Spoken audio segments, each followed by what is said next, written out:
प्रभुंकर आश्चर्य नामर गौरव हेउ।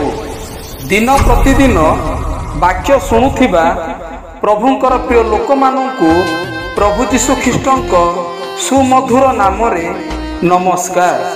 आसंतु आजी पिता परमेश्वरंक पवित्र धर्मशास्त्र पठन करिबा।